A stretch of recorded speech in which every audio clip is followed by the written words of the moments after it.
اگرچہ میں متعدد مواقع پر تفصیلاً حقائق ریکارڈ پر لا چکا ہوں، لیکن خود کو ریاست سمجھنے والے چند طاقتور افراد کی اپنے حوالے سے منصوبہ بندی اور دیگر قائدین کے ساتھ ان کے طریقہ کار کو مد نظر رکھتے ہوئے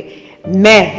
اللہ کو حاضر ناظر جان کر بیان دیتا ہوں کہ چیئرمین تحریک انصاف عمران خان نے کبھی بھی پرتشدد سیاست کی حمایت نہیں کی، نہ ہی ہمیں ان کی جانب سے کبھی بھی کسی بھی صورتحال کے پیش نظر کسی پرتشدد کارروائی کی ہدایت یا اجازت دی گئی ہے۔ نہ ہی میں کبھی ایسی کارروائی کا حصہ رہا ہوں اور نہ ہی میں نے کبھی حکومتی اور فوجی تنصیبات پر حملوں کی ہدایات دی ہیں۔ مجھے کچھ بھی ہونے کی صورت میں میری طرف سے کوئی بھی بیان تحریری یا زبانی آنے کی صورت میں صرف اس بیان کو